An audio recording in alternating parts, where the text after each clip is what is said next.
I have failed. I have made a mistake. This is not success. This is not what I thought it was. That decision really is what made me have to pause and take a time out. So Florida Foundation for Correctional Excellence is the state of Florida's largest state agency, the Florida Department of Corrections direct support organization. We are training individuals across our entire system in 50 plus prisons and everything from HVAC to carpentry to electrical to irrigation tech to construction to digital design to coding to welding to marine services technology to culinary to 150 plus different trades and industries. Is do what you say you are going to do.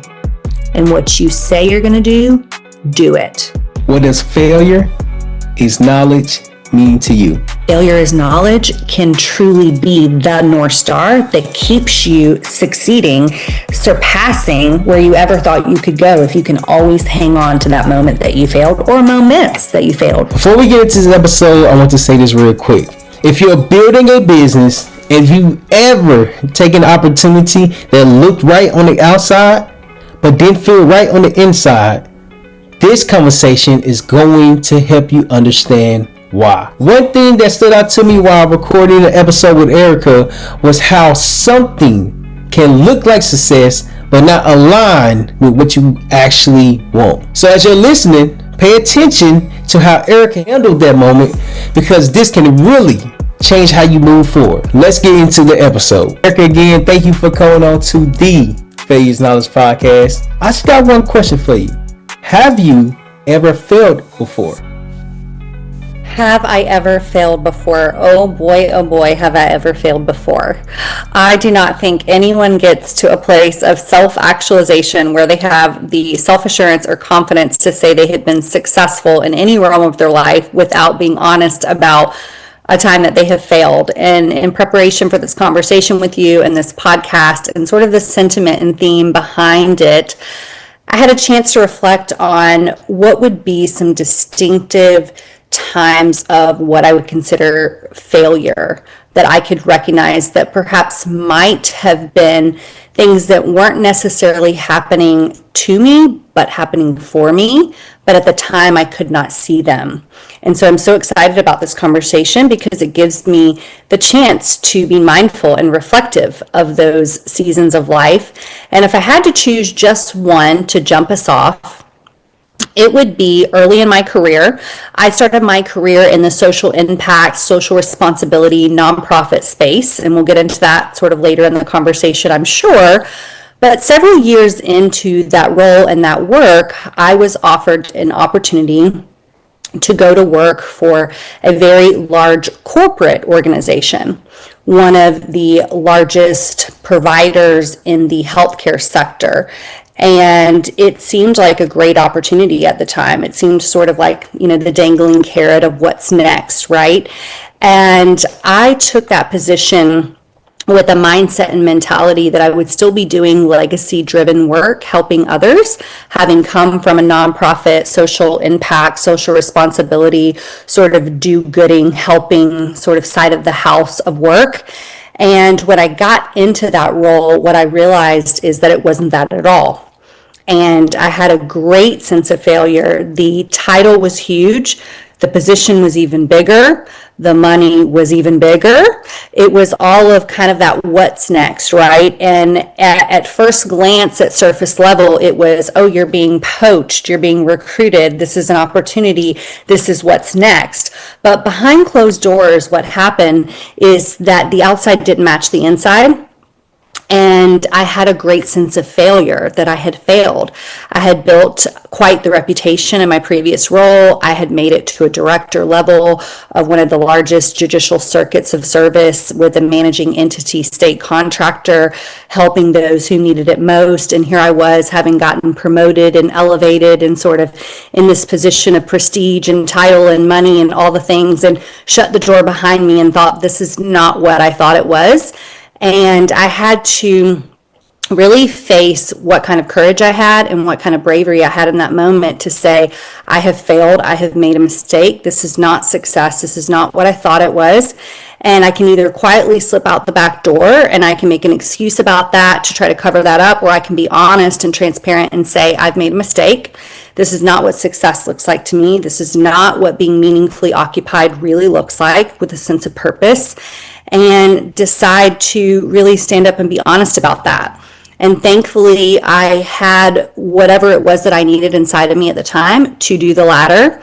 And I was able to be honest and say, I have failed. I have made a mistake. I have went for something that was what I thought it was not. And there wasn't any opportunity on the other side of that. So not only was I saying, I made a mistake, this isn't what I thought it was, the opportunity I'd come from wasn't available anymore, so I couldn't go back to that. And there was no other opportunity. So there I was with no job, with no next step, having been recruited to something that was shiny and let's call it sexy, let's call it whatever you want to call it. And it wasn't what I thought it was. And so I was at kind of a grave sense of crossroads in my life where I had to address what is really next for me after admitting that I had failed, I had made a mistake, and was at a pivotal time in my career. And so that decision is actually what catapulted me and really prompted me to go back to graduate school, to go back to school and kind of dig deep into more of the provision of my work and the seriousness of what my path was going to look like, so that I can maybe be proactive instead of reactive and try to prevent making that mistake and that failure again. But that was a pivotal point in my life that I look back and think, if there was a moment in my career where I failed, it was not listening to my gut, my inner knowing, my instinct, being sort of attracted to the what's next. You know, once I do this, then I can do this, and what's next, and sort of chasing that title, chasing that promotion, chasing that money, chasing that this is what you're supposed to do, right? And then sitting there and saying, this isn't it. This is not it. I have made a mistake, and this is actually failure because I'm going to have to admit that, and I don't have a backup plan, and I can't go back to where I was. And so I have to figure out what's next. And so that decision really is what made me have to pause and take a time out and study a little bit more and be still a little longer and figure out where I was really going to go. And I appreciate you for sharing that. One thing that I researched is that you have a background in journalism and communication. And I was like, oh, this is going to be a phenomenal conversation, because I know that you probably did your research as well. And so I give you a prime example. Thank you for sharing that, because one thing that stops a lot of people is the fact that failure is bad. I'm in college for business management, and I took statistics last year. Mm-hmm. But when the final came up, I failed the final and I failed the test, and so I had to retake it again. Recently, like yesterday, I was actually taking it again, and I was able to pass it this time with a C. I don't need an A in statistics, but I just need a C. Hey, so skip freeze. These two, depending on the average. and when I passed it this time, well, I got to confirm, but I think I passed it. It was okay, I'm not a failure. It's just the moment that I failed at. And when I start to learn that everything that we are doing, we have to try something new. When you try something new, you are learning what you're doing. And eventually, if you've never done it before, you will fail.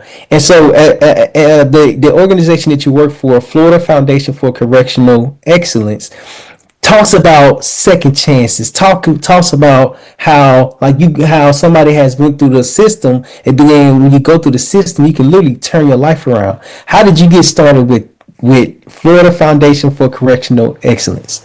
Yeah. Well, thank you so much for that. I definitely agree with everything you just said about how moments of failure do not define the definition of being a failure in whole. And so much of that sentiment is really the backbone of the why of our work at Florida Foundation for Correctional Excellence. So Florida Foundation for Correctional Excellence is the state of Florida's largest state agency, the Florida Department of Corrections direct support organization. So what that means is we are the nonprofit branch to the Department of Corrections serving the offender inmate population.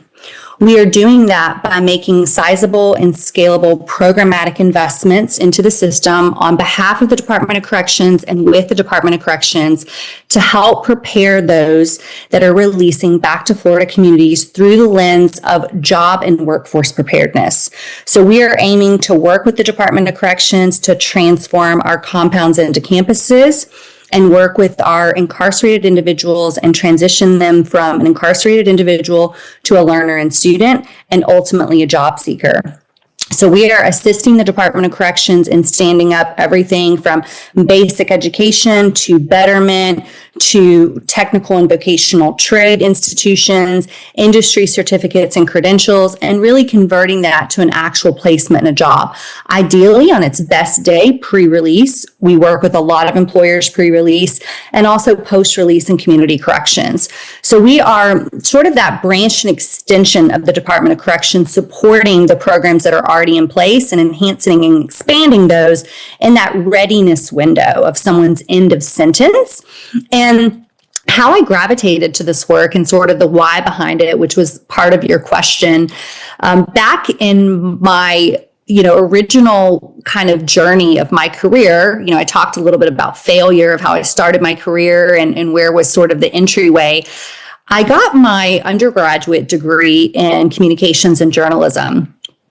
And I am older. And so back then, communication and journalism was sort of old school PR, right? It was public relations, communication, it was opt-eds, it was, the newspaper, it, was not social media, it was not how we've socially evolved as a culture now. So it was really traditional marketing. So billboard ads, TV ads, radio ads, that type of thing mixed with journalism.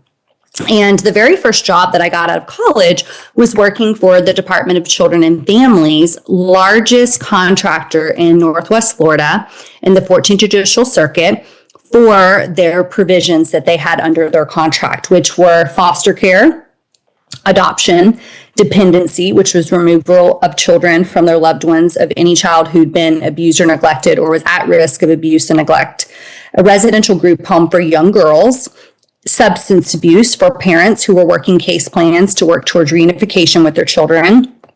And I was tasked with the communications and business development in that role. So I did a lot of outreach and communication and a lot of journalistic touch points on stories of those individuals and how they were working through our programs and how we could garner support for both reunification of those guardians and or parents and also the children in our care.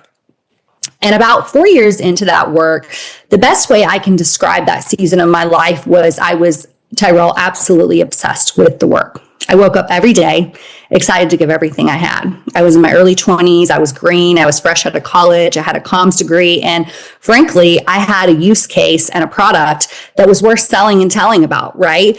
I was communicating about stories that would otherwise go untold. I was telling the world about the underbelly of people whose lives had spiraled out of control and they were disconnected, that they ultimately lost their own child and were working to get that back. And so it was a powerful kind of story around restoration and reunification. And I would stay up until 2:00 in the morning reading judicial reviews, going on ride-alongs with caseworkers and investigators, wanting to understand the why behind the kind of ecosystem of child welfare. And instead of looking at these parents and these guardians, like, what in the hell is wrong with you? I started to shift my perspective into what has happened in your life. What has happened in your life to get you here to this moment? These decisions, these choices compounded in a way that have manifested in such a negative reality. And 4.5 years into that work, there was a colleague across the hall from my desk that had a sign above her desk that said, it was a little wooden sign with a carving that said, "Help me remember, for every client I see, by a quick twist of fate could be me." And 4.5 years into that work, it was me. My dad called a 10-year sentence.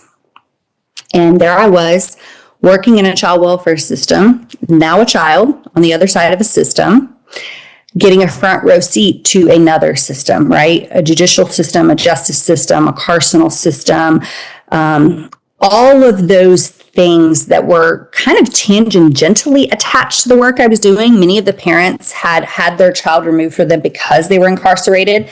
So now I was personally living out parts of this system. And I got a front row seat to it, and I started to see things that I couldn't unsee and started to hear things I couldn't unhear. And that same nagging and gnawing that had got a hold of me when I was working in child welfare, my very first job out of college, promoting, connecting, communicating, engaging, telling, sharing, got a hold of me in another system. And for a few years, I was really quiet about that because I wasn't quite really at the time comfortable telling my story.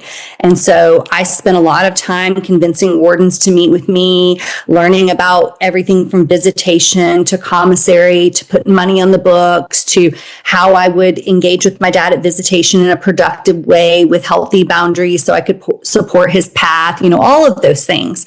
And so I started to learn the ins and outs of that system, and I started to volunteer. And I started to volunteer in the Department of Corrections here in Florida. My dad was serving his sentence in Georgia, which is where I'm from, where I grew up. I've been living here in Florida for 20 plus years now, and really got a front row seat to programs and offerings and realities that were being given to fathers like my own, so I could understand sort of that pathway of his time in the system. And during that time, I started kind of transferring those skills that I had from one kind of, social impact, social responsibility, sort of intentional system of helping people to another, started volunteering in the Department of Corrections here in Florida, started engaging me on some of the things that I was doing, and asked if I would be a part of helping launch this nonprofit branch that was very unique to the footprint of my past working in child welfare for the carceral system here in Florida, for the offenders and inmates here in our care and custody. And that is really how my involvement came to be. And the real why behind it was the leadership of the state at the time. Previous Secretary Inch and Deputy Secretary Dixon, who's now our current secretary, our fearless leader, had the what if question. What if we had a direct support organization and a nonprofit entity that helped us do what we know will work if we give people a second chance or a third chance, or frankly, sometimes a first chance, right? To become educated, to become meaningfully occupied, to have a sense of purpose, to work on reunification, to do betterment programs, to really eliminate that idle's hands or a devil's workshop mentality inside of our systems and give them opportunities to get on a path to betterment and change. And so that really intersection of my personal path and my commitment to pouring into the system and the system itself asking those what if questions, it was a timing thing, right? It was an alignment thing. It was a timing of both of those worlds were kind of coming together. And it was, a yes for me at the time and also a yes for the department's initiative. And so I've been engaged with this direct support organization since its initial ideation with the leadership of the state and the secretary.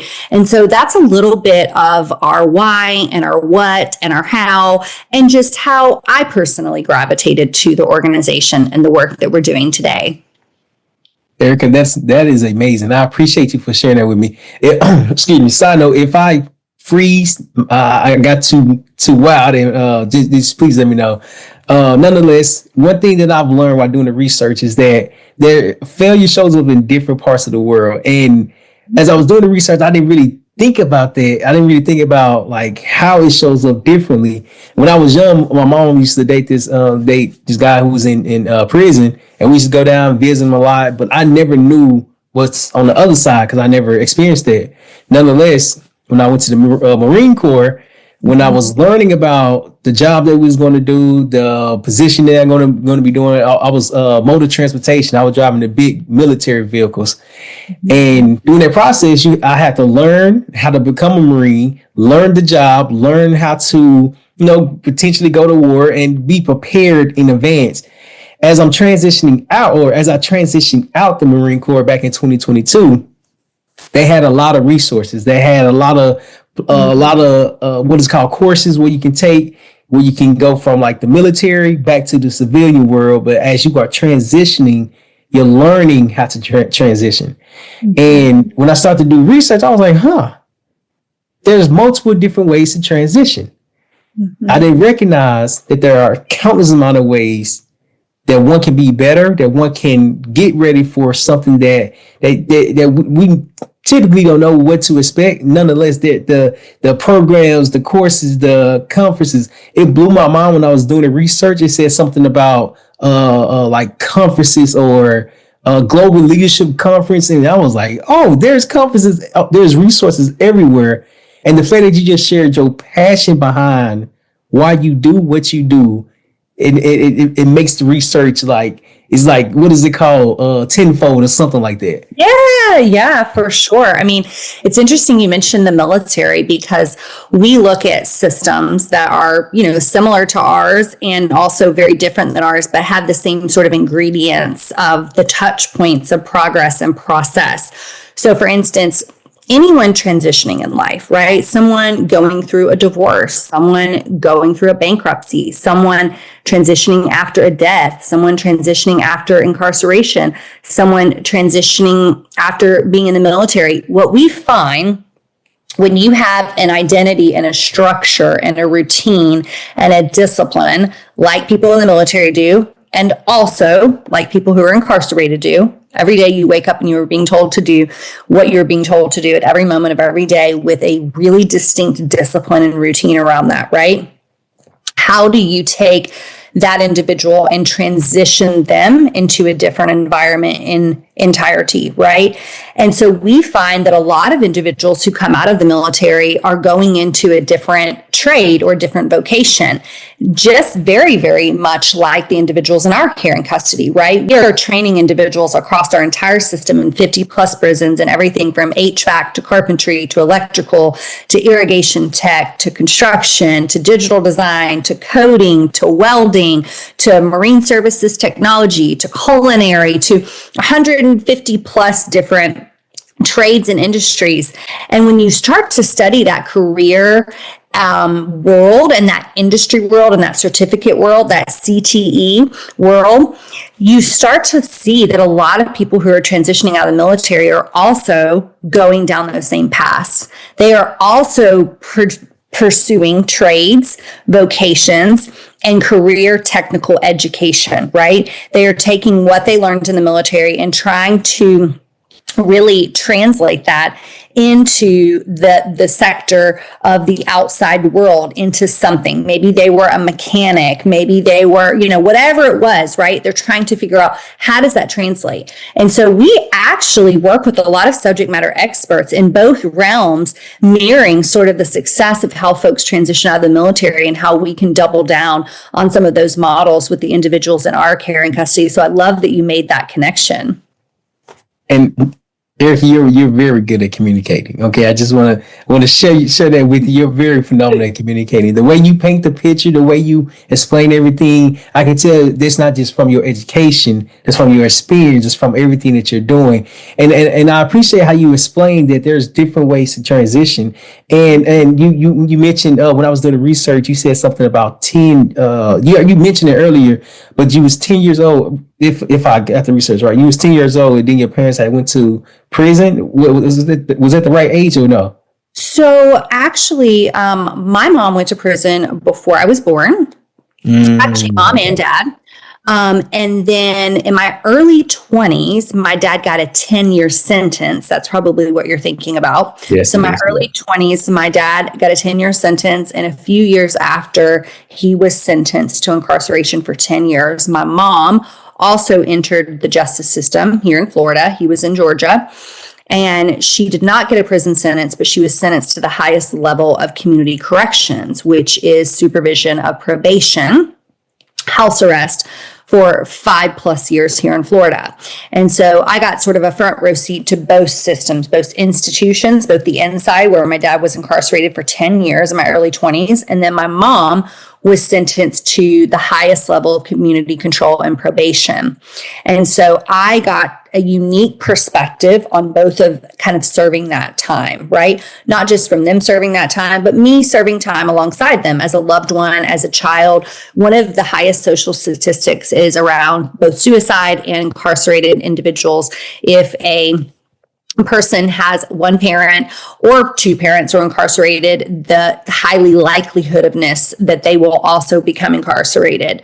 I will say for me, if I had to pick one thing on my path, my parents had kind of been on this path before I came into the world, and then we're back on that path once I was, in their life, is education.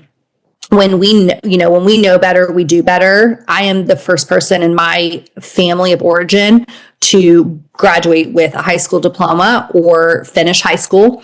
My mom didn't, my dad didn't, my brother didn't, and continued to go and pursue education. My dad pursued his GED in his 50s while he was incarcerated, while I was actually studying to get my master's. We were both studying at the same time. And a lot of people talk about second chances in the work I do, but I would argue 20 plus years into this work that most of the people in our care and custody, Terryl, never had a first chance.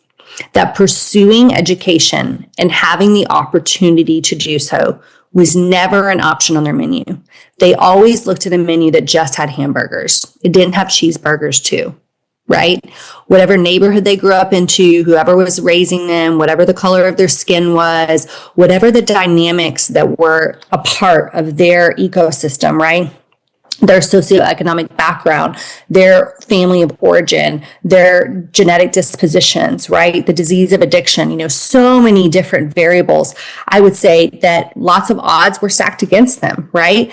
And so many of the people that we see in our care and custody not only never pursued an education or didn't have the chance to, they had a lot of barriers that existed for them before even having the chance to choose something on the menu that was a more favorable and positive choice and decision that would have led them to an education.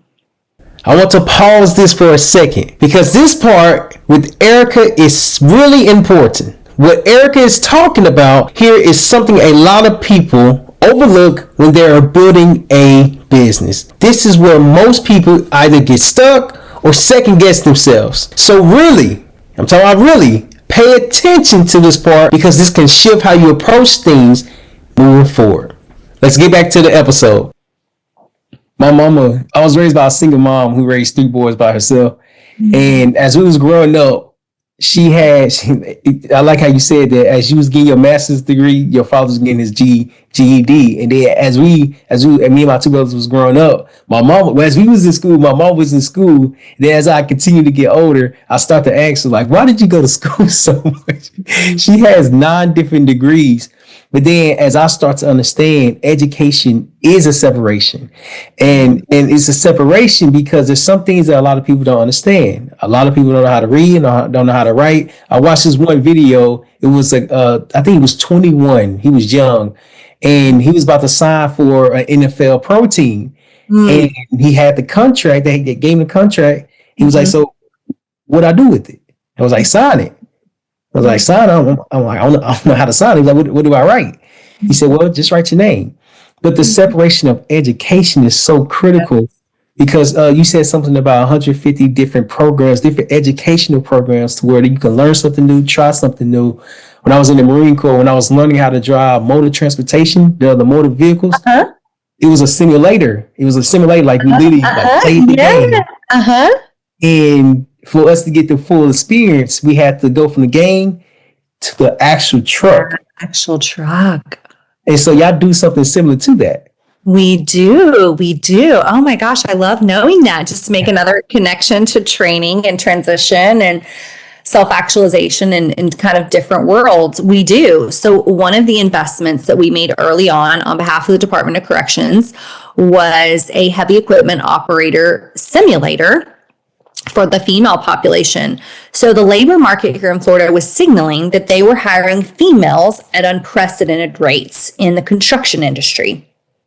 And so that was sort of a detail, an outlier to the hiring and labor market for the workforce in that sector. And the Department of Corrections asked us if we would be interested in helping really expand the educational footprint there. We invested in a heavy equipment operator simulator at Lowell CI, which is one of the largest women's prisons is the largest women's prison in Florida and in really the country and sometimes world. It teeters with numbers with a facility in California and Brazil.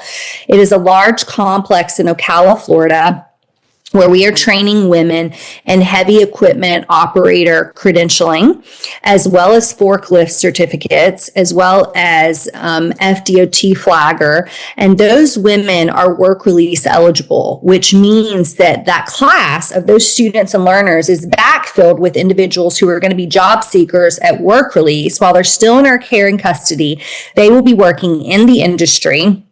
So they will be working for contractors in the construction realm before they ever leave our care, which we know when we look at the data of individuals who've had the chance to become educated, had the chance to become skilled, credentialed, and are ready to rejoin the workforce all before they ever leave us.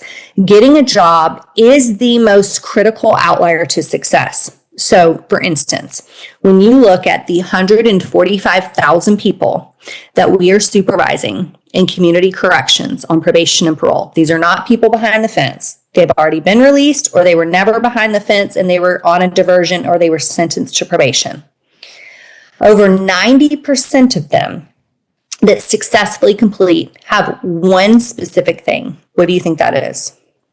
One specific thing, education. They have a job. Oh, okay. Good job. Period. We can stay on this podcast all afternoon and we can talk about recidivism, and we can talk about what's the secret sauce and what's the magic pill and what's the thing. We can talk about reunification, and we can talk about substance abuse, and we can talk about housing, and we can talk about transportation, and we can talk about a GED, and we can talk about all the things, and those are all very important. But what the data tells us is over 90% of people who successfully complete their probation supervision have one specific thing, and that's a job. Over 62% who do not successfully complete supervision do not have a job. So our feet hit the floor every day, and our purpose and our mission is very clear, and it is to help our learners and students convert those skills into becoming a job seeker and getting a job. And that heavy equipment operator program is an ideal pipeline for that, right? The workforce told us there was a need. We stood up an investment in a program. We vetted students who wanted it, needed it, were highly credentialed in preparation for that. These are people who made prison a place of transformation. These are women who chose to not get disciplinary infractions. These are people who chose to pursue their education and betterment. These are people who are able to go to work release, right? I mean, we can't want it more than them. We can provide an environment for them to want it, but they have to want it more than we want it, right? And so our job is to provide the opportunity to pursue the education, but they have to pursue the education, right? We're talking about failure here. We're talking about that theme and sentiment around this whole conversation. And these are people who may have had many setbacks, many fireballs, many false starts, many failures. But at that point that they choose and decide that that is not how they want to live anymore, and they want to live going forward productively, we are going to meet them where they are at the Florida Department of Corrections and give them an opportunity to do that. And that program is a optimal, ideal example of what that is. And your breakdown is so phenomenal because it gives people a second chance. It gives people a first chance. It gives people a chance. And when I started to recognize, when I start to like do the podcast and start speaking with a lot of leaders, entrepreneurs, executives, is that everything comes into place in due time. You're not going to be where you are at today if you don't go through what you experience.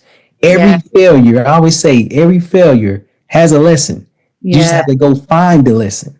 So what we're going to do, we're going to go off script. And let's just say, Erica, I come to you and I'm about to transition out from being an inmate to being, what is it called, a regular civilian? Is it from inmate to civilian? A returning citizen is what we see, or a justice impacted individual.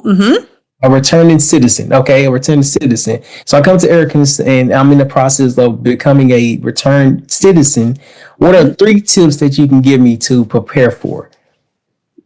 So I learned something in college called the KISS method, which is keep it simple, stupid. And if you are an individual that comes to our organization and you are asking me what are 3 things, I'm going to tell you to keep it simple, stupid, to go low and slow, number 1. I'm going to tell you that you are not going to be able to bite off an entire release plan of figuring out everything from getting your ID to your birth certificate, to your GED, to transportation, to reunification with your family, to employment, to probation, you're not going to be able to do it all at once. You're going to have to keep it simple, stupid. You're going to have to look at the prioritization of your life. Do you have a plan? Do you have A, B, and C next to that plan?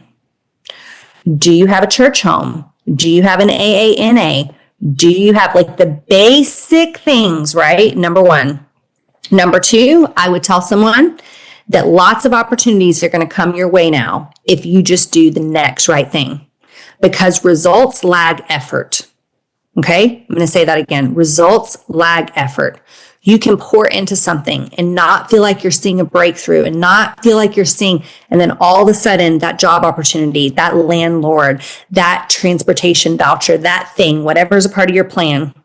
So the second piece of advice I would give someone is do what you say you are going to do. And what you say you're going to do it. It's as simple as that. Sometimes guys say, Miss Erica, well, I got this credential and I got this certificate, and what do you think I should do? And I'm going back to my grandma's, and it's kind of in a rural area. And I was thinking about, I got my small power tools credential here, and I used to do handyman stuff, and I was thinking about a small business, but I don't really have it. And I said, you do what you say you're going to do, and what you say you're going to do is what you're going to do. You're going to get out of here with a bus ticket and $50. And you just told me that you got a small power tools credential. You're going back to grandma's. She lives in a rural area, but she lives in a neighborhood, right? You are going to borrow grandma's or neighbor's pressure washer, and you are going to pressure wash one house in grandma's neighborhood, but you're going to show up on time. And if you're on time, you're late. So you're going to show up early. Okay? And you're going to do what you said you were going to do. And what you said you're going to do is what you're going to do. And so simple, keep it simple, stupid, go low and slow. Do not try to bite off everything at once, and have a plan. And I mean a plan of readiness. And I mean, it's simple. Do I have my ID? Do I have one person I can call on a lifeline when a fireball comes? Do I have a plan? Do I have an A, B, and C after that? Am I going to do what I say I'm going to do? What I say I'm going to do is what I'm going to do. And then my next thing is, in every interaction and engagement you have, do the next right thing. Just the next right thing.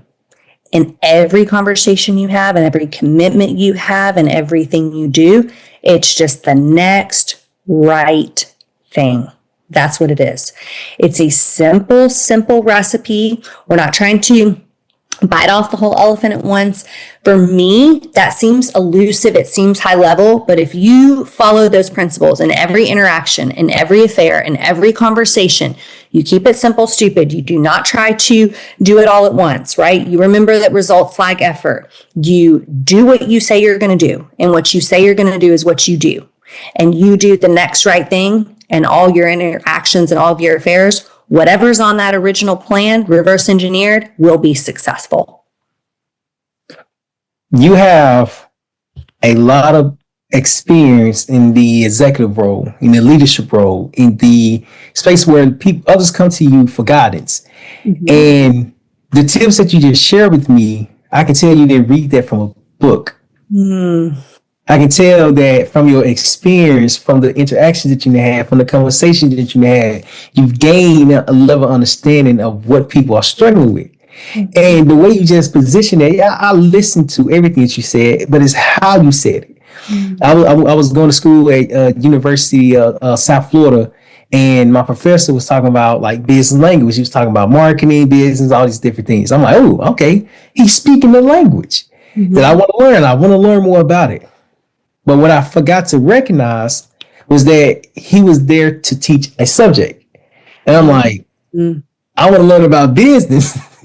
Not to say that he didn't understand business, but it's more so of sometimes you're getting the information from a book, and sometimes you're getting it from experience. But when you have education plus experience, you're able to communicate effectively. So the question that I want to ask you, from all your years from being in journal, not communicating, not journalism, just communicating overall as an executive, what's been your biggest challenge? What's been your biggest challenge to overcome as the leader? Hold on, as the leader who is a woman. Yeah. Well, thank you so much for that question. Gosh, my head's swimming with a lot of different things that I could say to this, but I would say one of the biggest challenges is how I came to know that advice that I just shared with you, right? That it didn't come from a book, that it was from lived experience, that it was from trying things and then not working, from putting myself at a seat at the table when I didn't have one, and not necessarily even pulling up a chair, but maybe being willing to sit in the back of the room or on the sidelines of the room, right?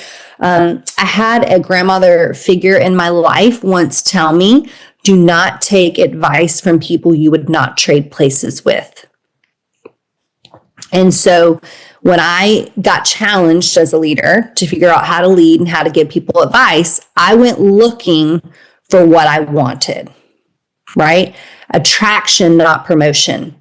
I didn't look at people who were promoting themselves. I looked at people who were doing what I just said to you, keeping it simple, stupid, doing what they said they were going to do, doing the next right thing. Big leaders, big CEOs, big executives, right? Who are quietly, stilly, smally, humbly doing all of those things.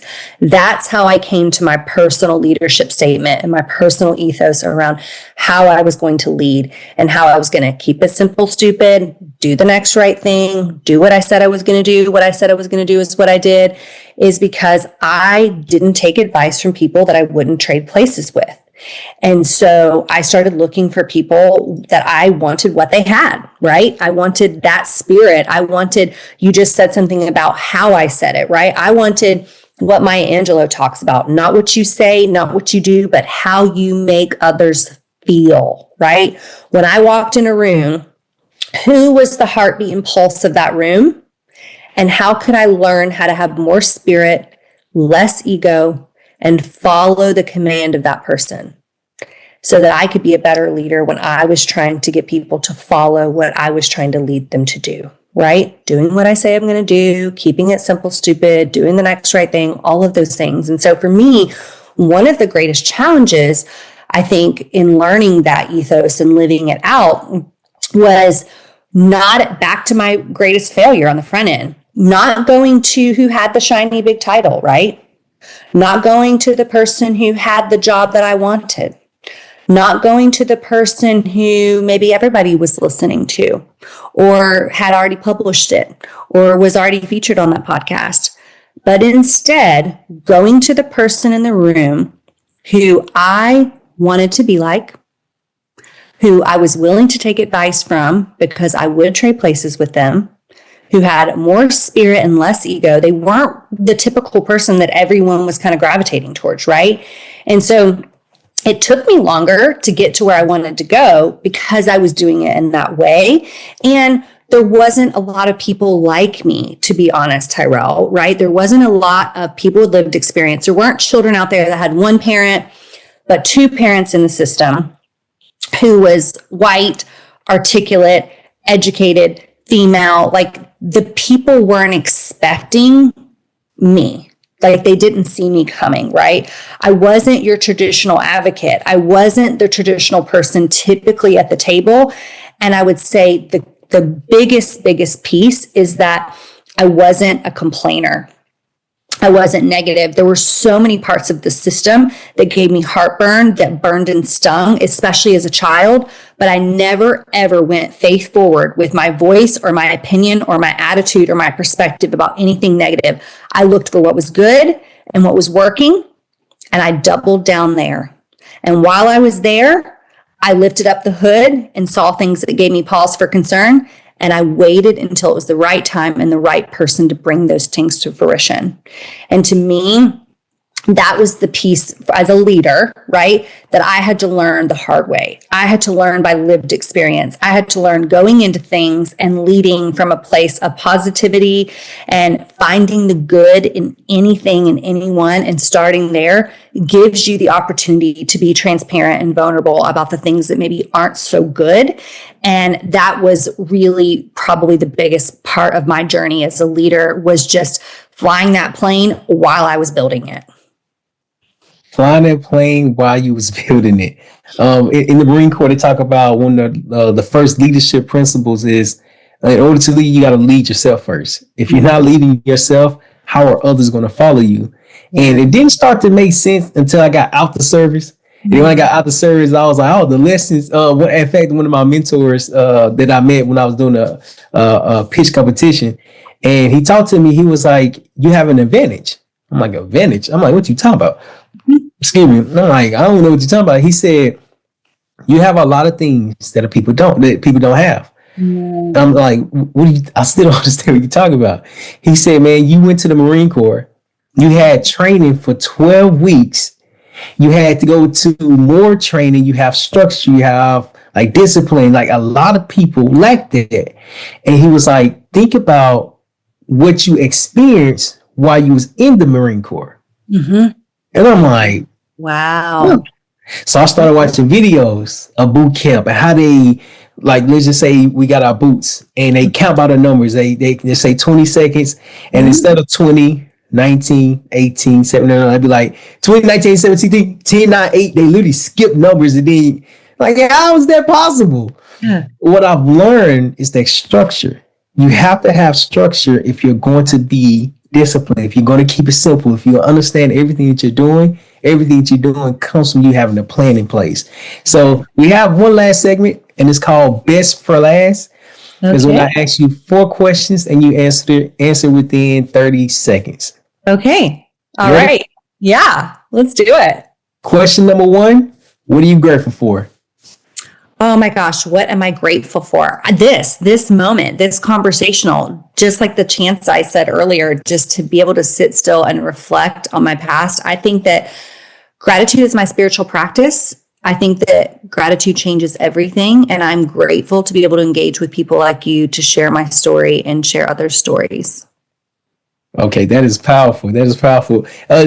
Question number 2, do you have any regrets? Got lots of regrets. The one that I started really outlining and highlighting at the beginning of this conversation around failure, I do regret gravitating towards the shiny thing that I thought was going to be the thing.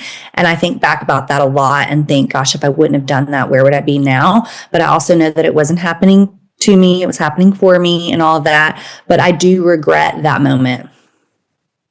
Every lesson had every moment has a lesson. Yes. Every moment has a lesson. While working for Florida Foundation for Correctional Excellence, what's been your biggest takeaway while working there so far? The people's lives who have been self-actualized and have been changed by the work that the team that wakes up every day to do service above self lives out. I mean, for me, I had a colleague tell me, just remember just one. There's going to be thousands and thousands that you're going to want to help, but just remember one. And we keep that centered in our work every day. And so the biggest takeaway for me is that it works if you work it. And we have seen this work in such meaningful ways of people, not just individuals' lives change, but their entire family systems' lives change for the good. That is powerful. That is powerful. Last question. What does failure is knowledge mean to you? What does failure is knowledge mean to me? I mean, it can be your North Star. I mean, if you are able to sit in your shit, excuse my language, and accept failure and use it as a teacher, to me, it can be your North Star. If you can remember that bullseye of failure when it was burning and stinging and know you're on the other side of it and just keep remembering that. Don't get far from that failure, right? Don't get far from that moment ever and allow it to keep you humble. I think that failure is knowledge can truly be the North Star that keeps you succeeding, surpassing where you ever thought you could go if you can always hang on to that moment that you failed or moments that you failed, right? Because gratitude changes everything. Erica, this was phenomenal. I definitely learned a lot. Everything that I researched is kind of like you know how you about to do a presentation and you have every point that you want to communicate about. You hit every point. Then some. And I was like, oh, that's Erica's very good at communicating. And so how can people find you? How can they learn more about Florida Foundation for Correctional Excellence? Sure. Yeah. So FL correctionalexcellence.com is our website. You can find myself and our team there. You can find the work that we're doing there on behalf of the department. You can learn about some of the initiatives, some of the events, some of the connections. We'd love to invite you to come to one of our employment partner showcases. We have a lot of partners throughout the state who are helping us amplify the actuality between our job seekers and actually getting a job. So we'd love to invite you to one of our employment partner showcases across the state. You can find information about all of those on our website. And that again is flcorrectionalexcellence.com. And how can people learn more about you? My information is there on the website. So if you will go to the About and Contact, my email address is there. We've got admin info. They can come to my contact information and reach out to me and go from there. This was incredible, Erica. So before, what I recently start to do is that after every podcast episode, we end with the quote from like ourselves. Like you can't say nobody else quote. You have to say a quote that you normally say. So I will go first so that way you can have time to think about it. And I'm going to go first. Don't be afraid to fail because failure is knowledge. Okay. Do the next right thing. Do the next right thing. No matter how many times you have failed, get up and you can start your day over in any moment and do the next right thing. No matter how many times you have failed, do the next right thing. Get up and do the next right thing. Erica, thank you again for coming on to the Failures Knowledge Podcast. What was your biggest takeaway while being on the podcast? I would say my biggest takeaway was how intentional the questions were, and not just the actual question itself, but how you really dug deep to get beyond the surface. It was very clear to me that you had done your homework about the spirit and essence of not just the work I do, but what got me to this work and my own personal and professional path. And I feel like having this conversation with you in the essence of the theme around failure allowed me to be vulnerable and transparent in ways I probably typically aren't from a surface kind of shallow level, traditionally answering professional questions. And so this conversation was truly intentional. And I just want to affirm you for the way you're doing it. And thank you for your time. After having this conversation with Erica, one thing really stood out to me was this. Just because something looks like success doesn't mean it actually is. A lot of people chase the next opportunity because of the title, the money, or what it looks like on the outside. But what Erica shared was that the outside didn't match the inside. And if you're building a business, this is something you need to understand. Because if it doesn't align with what you actually want, you're going to end up having to start over anyway. That was my biggest takeaway from this episode. If you enjoyed this type of content and want more conversations like this, make sure you hit that follow button and subscribe, and then we'll see you in the next one.